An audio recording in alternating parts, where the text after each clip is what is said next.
Machikari, and you want to know how you can support the channel? Go ahead and subscribe and hit that bell notification so you to be notified every time a new video gets downloaded. And how you doing? Welcome to this episode of Motorcycle Madhouse, and we're going to continue our series, Motorcycle Clubs for Dummies. Today we're going to talk about the territorial wars that have happened in the past, and this question was actually asked by a follower of Insane Throttle, and we'll get to his question in a second. And I must tell you, this series is really raising a lot of good debate out there, and appreciate all the questions that are coming in. So let's get to our first question. And there's you can distinguish between the two types of people asking the question here. One that is actually serious about debating, the other one who just wants to be a jackknine. But anyway, let's get to the first question, and it's from Fingers. I'm asking this with respect to your opinion. Yes, I'm a retired law enforcement officer. Yeah, I know. Well, you know what, Fingers, you got a lot of guts coming on this channel asking that stuff, so hey, props to you. If there isn't a criminal network in play, why is there turf wars? What is it that makes some clubs want to protect a certain area with the use of force or violence? Okay, and that's the one question, and the next one comes from Mike Easy. And he says, not all clubs, but just about all 1%er clubs is what it is, man. Nothing happens in a 1%er club without the national president knowing about it. Maybe nobody ever told you to do anything illegal or shady doesn't mean the club doesn't survive through illegal shit. They just do. Everyone knows that. I guess we got an expert in Mike Easy here. But back to Fingers' question. And you know what? It is a question that is legit and that, you know, somebody might want to give an answer to. So that's what we're here to do. And what I have to say to Fingers is you have to be able to distinguish the past from the present evolution, if you know what I mean. Now, in the past, I'm not going to sit here and tell you there was no wars and stuff like that over territory. People, you know, shit just started kicking off because of territorial with patches and stuff like that. So if I tried to sit here and say it wasn't, I'd be a liar, and I'm not that. So yeah, that was the past, and most of those issues have been settled mostly within the MC scene in the last 20 years, and a lot of the 1%er clubs are not out there wanting to do 25 to life over some patch that somebody has on the bottom of their back. Now, as regard to why you're seeing, as you claim, turf wars, and again, that's something legitimate to ask, but you got to ask yourself, does it have to do with dealing or illegal activities, or does it have to be, how can I say it? Does it have to do with pride in your location? Now, me, I'm from Chicago, and I can tell you I have a lot of pride in Chicago, just like somebody has a lot of pride in New York or California. Now, one thing that you got to remember within the biker scene, it all has to do with what area you're from. Now, you know, everybody knows I support black and white because that's where I'm from. I'm from Chicago. But just say I grew up on the West Coast or East Coast, yeah, I'd be supporting probably the dominant club out there, you know. But when it comes to protecting turf, you got to realize that a lot of these clubs have been around for decades. Now, the original thing in the 60s was, and this goes to protocol, and a lot of people say, well, you know, why is there, you know, this new term patch police is out there. And patch police is used because people don't like the protocol. They just want to go out, throw on a patch, do their thing, blah, blah, blah. Now, there's a couple things wrong with doing that, and I guess they don't understand it.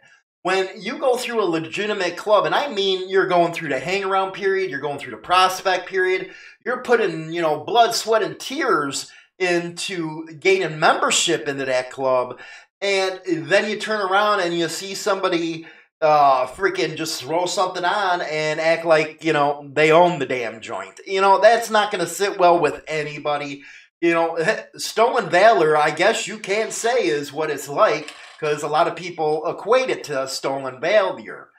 So, yeah, you got that aspect of it where, you know what, your pride where you're from, but just because, you know, say in Chicago, you got one of the big dominants that's been here since the late 30s, and they built up that structure with the support clubs and a good rapport with civilians. They don't want somebody coming in there screwing it up.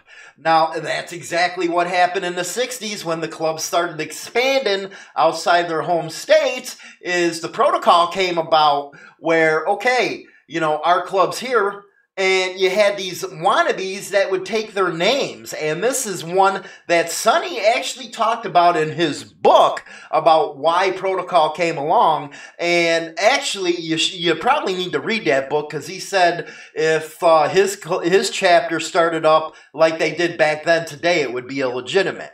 So, but he talks about how, say, they moved off the West Coast over to the East Coast. They established a charter. Next thing you know, you had another bunch of morons trying to take their name and stuff like that. So they protected their name. And when it comes to your, you know, so-called turf wars, which again, most of that stuff has been settled for a long freaking time. And yeah, there's going to be, you know, some bouts and stuff like that when another club comes in uninvited on somebody's turf. That's just like, you know, you walking in, or you know what, you got a house and somebody walks into your house without your, you know, say so, how you doing, all that kind of stuff. You can equate that to kind of like, okay, say one club moves in the one area when, you know, that's been a home state since forever. Then you got these new guys just waltzing right in. It's just like waltzing into a house. So yeah, and you know what? I guess you can call it tribalism, okay? That's another word that's been thrown around with some of these other people. Yeah, tribalism, they protect their turf. That's the way it is. But that does not mean that they're protecting their turf because of drugs or doing anything illegal. Now, like I said in the last video, yes, people, there's certain individuals that go rogue and do their thing. Now, I'm going to answer that question real quick, because it is kind of funny how it was worded. And, you know, nothing happens without the national prez knowing what's going on.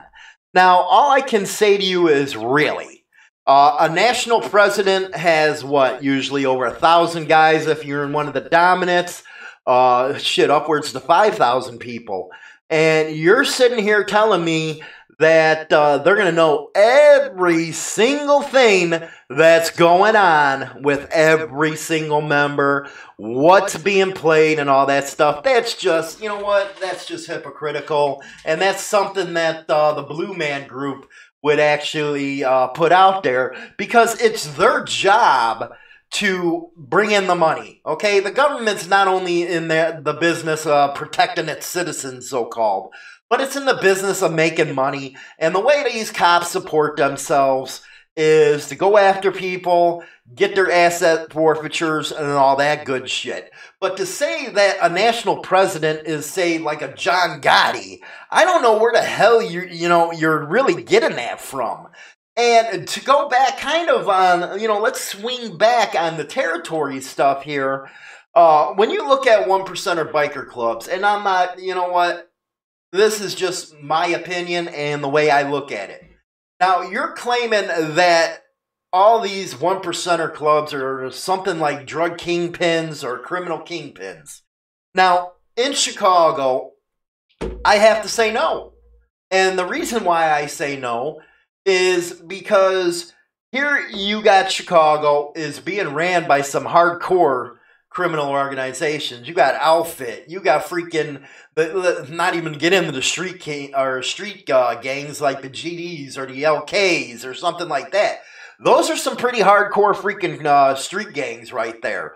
And to try to say that a biker organization where an MC is criminal and is competing against these type of freaking organizations, it just flabbergastes me.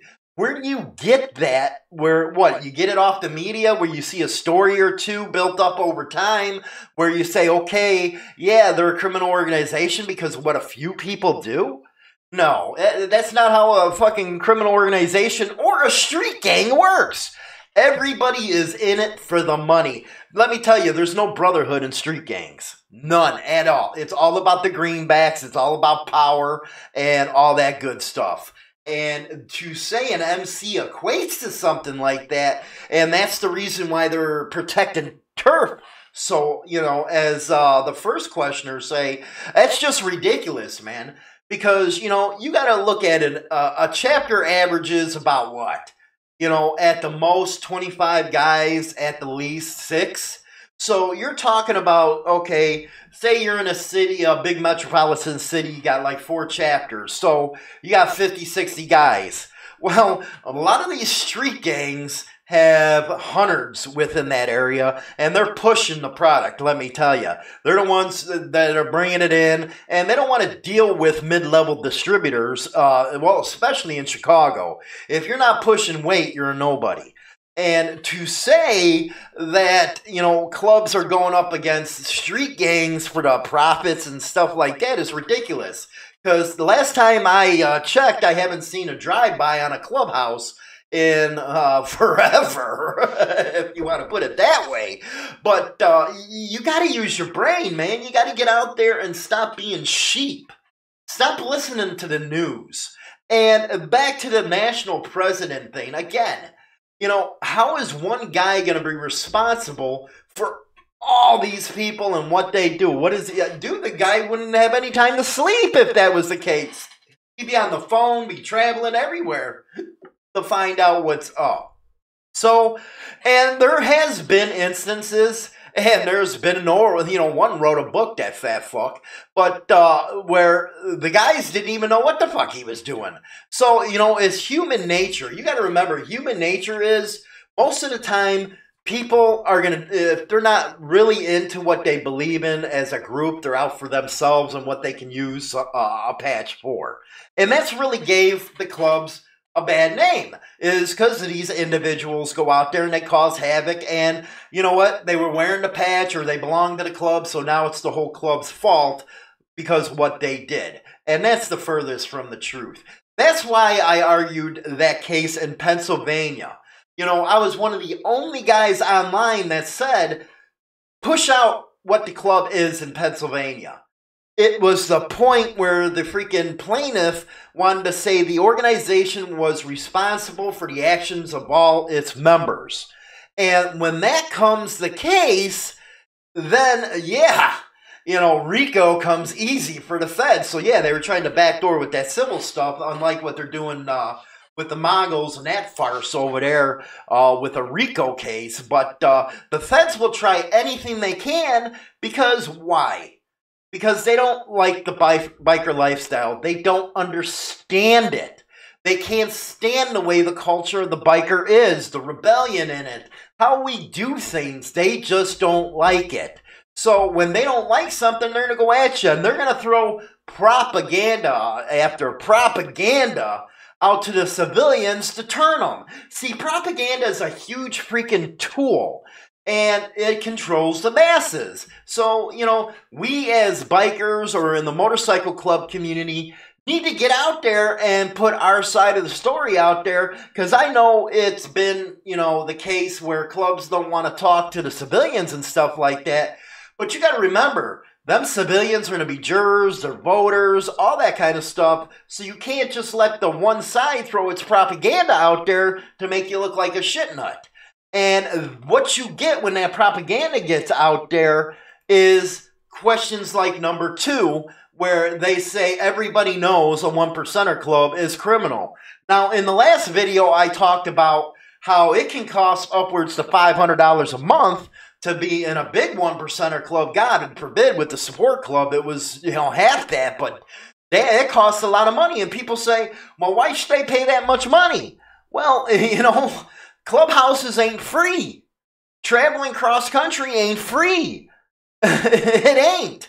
So you have a lot of members that are really hard up on money. So if they're gangsters and stuff in this, you know, if you're labeling it a gangster organization for an MC club, why are the members having trouble coming up with just $500?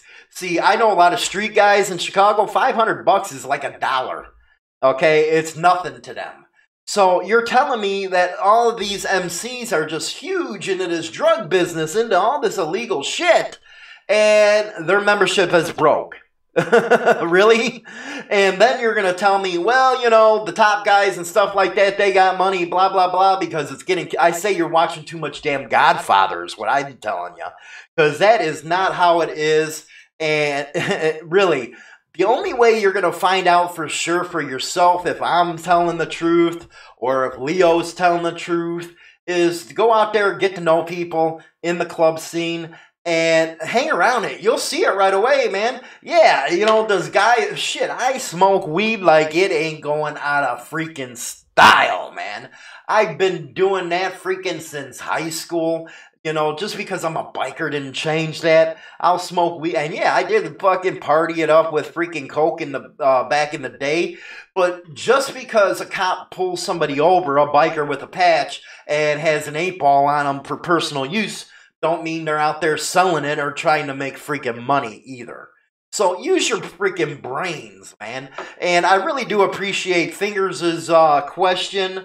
And you got to give it to him, man. He, you know, admitting he's ex-law enforcement coming on a station like this where I'm really critical of Leo. And I think I'll do that in the next episode of why I'm so critical of Leo when it comes to motorcycle clubs and when it comes to being a biker. So I'll do that. But anyway, I really appreciate... you know, you coming by, listening, and all that good stuff. And don't forget that New Age of Biking and Brotherhood, it is kicking butt out there. You can actually borrow it from a library if you want, or buy it online. It's right there. I got it priced where you can actually afford it and don't have to worry about it. So with that, I'll talk to you guys later, and you guys have a good night.